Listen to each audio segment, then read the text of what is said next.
নমস্কার বন্ধুরা, তনুশ্রী রান্নাঘরে আপনাদের সবাইকে স্বাগত। আজকে আমি চলে এসেছি অন্য একটা রান্না নিয়ে। আজকে আমি তৈরি করব চিকেনের একটা অন্যরকম রেসিপি। আজকে আমি তৈরি করব কেশর চিকেন উইথ মিল্ক। চলুন দেখে নিই কীভাবে তৈরি করছে এই চিকেনটা। কেশর চিকেন উইথ মিল্ক করার জন্য আমি এখানে 500 চিকেন নিয়ে নিয়েছি। এই মাংসটাকে ধুয়ে ভালো করে পরিষ্কার করে রেখে দিয়েছি। এবার আমি এটাকে একটু ম্যারিনেট করে নেব।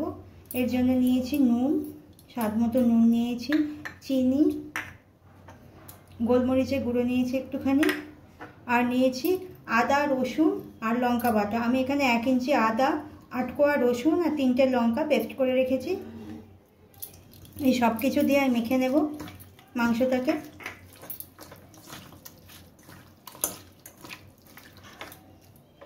আর সব শেষে দিয়ে দেবো একটুখানি কেশর। দেখুন আমি দুধের মধ্যে বেশ খানিকটা কেশর ভিজিয়ে রেখে দিয়েছিলাম, এটা আমি দিয়ে দিচ্ছি। এই সব কিছু দিয়ে আমি আধ ঘন্টার জন্য মাংসটা মেখে রেখে দিচ্ছি।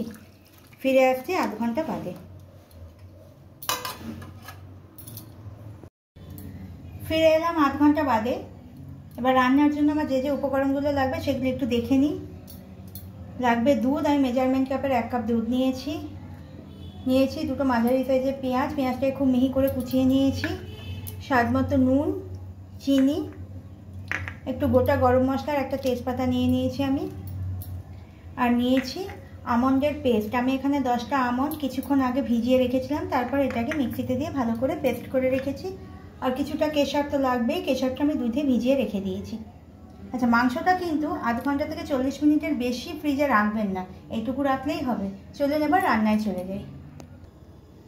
দেখুন আমি গ্যাসে কড়াই বসিয়ে দিয়েছি, এর মধ্যে কিছুটা সাদা তেলও দিয়ে দিয়েছি। আর এর মধ্যে দিয়ে দেবো 1/2 টিস্পুন মতো বাটার। এই রান্নাটা পুরোটাই সাদা তেল আর বাটারে হবে।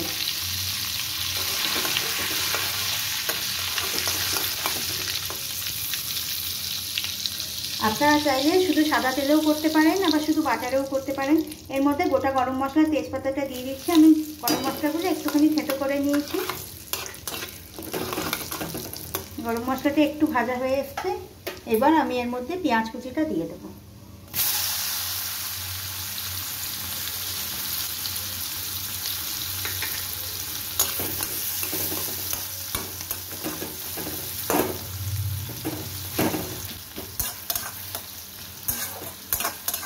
এখানে কিন্তু পেঁয়াজটা খুব ডিপ ফ্রাই করার দরকার নেই, হালকা একটু ব্রাউন হলেই হবে।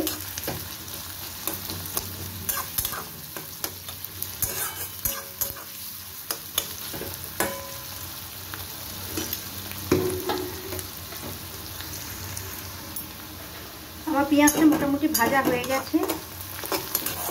এইরকম ভাজলেই হবে, এর থেকে বেশি ভাজলে স্বাদটা নষ্ট হয়ে যাবে। এই পর্যায়ে আমি মাংসটা এর মধ্যে দিয়ে দিচ্ছি।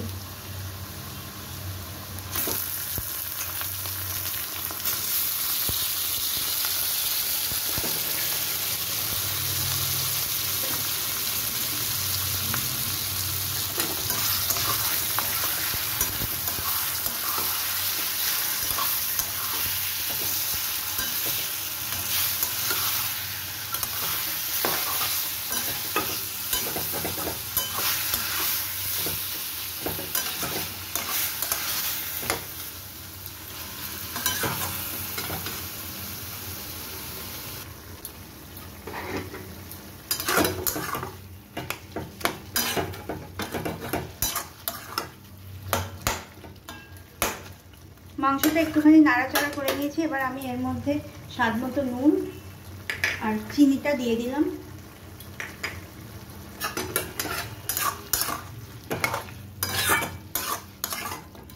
এবার এই মাংসটাকে ততক্ষণ কষাবো যতক্ষণ না এর জলটা সম্পূর্ণ মরে যাচ্ছে। আমি এটা একটু চাপা দিয়ে দিলাম, চাপা দিয়ে এটাকে কষাবো। এই মিনিট 5 চাপা দিয়ে এটাকে কষিয়ে নিয়েছি। এবার দেখাচ্ছি কি অবস্থায়। দেখুন জলটা অনেকটাই মরে গেছে।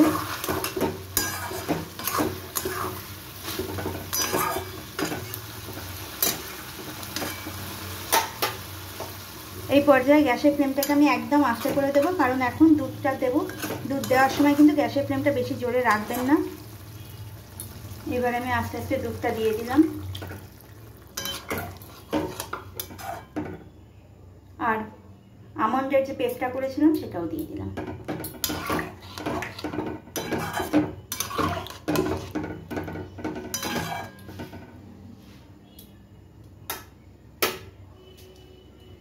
এবার আমি এটাকে 7 থেকে 8 মিনিট এইভাবে রান্না করব।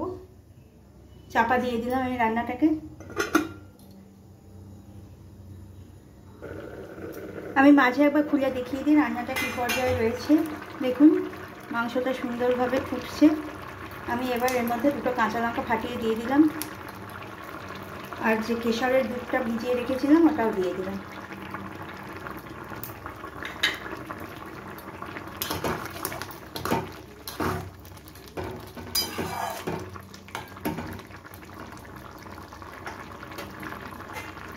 আবার চাপা দিয়ে 2 থেকে 2.5 মিনিট আমি এটা রান্না করে নেব।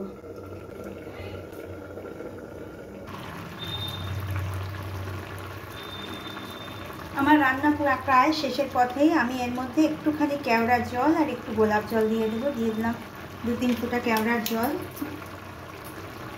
আর এই যে দিয়ে দেবো গোলাপ জল 2-3 ফোঁটা।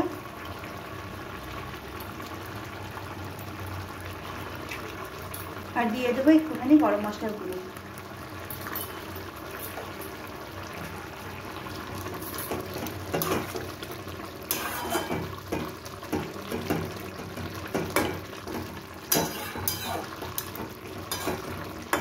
আমার রান্না পুরো কমপ্লিট হয়ে গেছে। আমি গ্যাসের ফ্লেম অফ করে দিচ্ছি। এবার আমি এটাকে সার্ভিং বলে ঢেলে নেব। আমি গ্যাসের ফ্লেম অফ করে দিয়েছি। এবার ওপর থেকে একটুখানি গোলমরিচের গুঁড়ো ছড়িয়ে দেব, এতে গন্ধটা খুব সুন্দর হয়। এবার আমি এটাকে সার্ভিং বলে ঢেলে নিচ্ছি। দেখুন আমার রান্না কমপ্লিট হয়ে গেছে, কিন্তু এখন একটা ছোট্ট কাজ বাকি আছে। তার জন্য আমি একটা ছোট্ট বাটিকে গ্যাসে বসিয়ে দিয়েছি। দেখুন আমি একটা ছোট্ট বাটি গ্যাসে বসিয়ে দিয়েছি। এর মধ্যে একটুখানি দিয়ে দিলাম বাটার। বাটারটা মেল্ট হয়ে গেলেই আমি গ্যাসের ফ্লেমটা অফ করে দেব। এই আমার বাটারটা গলে গেছে, আমি গ্যাসের ফ্লেম অফ করে দিলাম। এর মধ্যে এবার আমি একটুখানি কাশ্মীরি শুকনো লঙ্কার গুঁড়ো দিয়ে দেবো।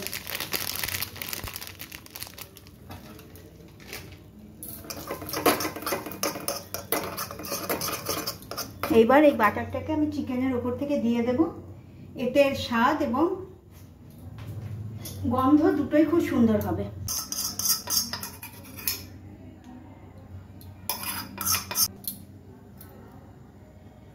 ওপর থেকে ছড়িয়ে দিলাম একটুখানি কেশর। আমার রান্না কমপ্লিট হয়ে গেল। দেখুন দেখতে কতটা সুন্দর হয়েছে। তৈরি হয়ে গেল আমার কেশর চিকেন উইথ মিল্ক। এইভাবে একবার মাংস রান্না করে কিন্তু অবশ্যই খেয়ে বলবেন আপনাদের কেমন লাগলো এই রান্নাটা। আজ এই পর্যন্তই থাক, ফিরে আসবো অন্য কোনো ভিডিও নিয়ে। আপনারা ভালো থাকবেন, সুস্থ থাকবেন। আর আমার রান্না যদি আপনাদের ভালো লেগে থাকে তাহলে প্লিজ আমাকে লাইক, শেয়ার, সাবস্ক্রাইব করবেন।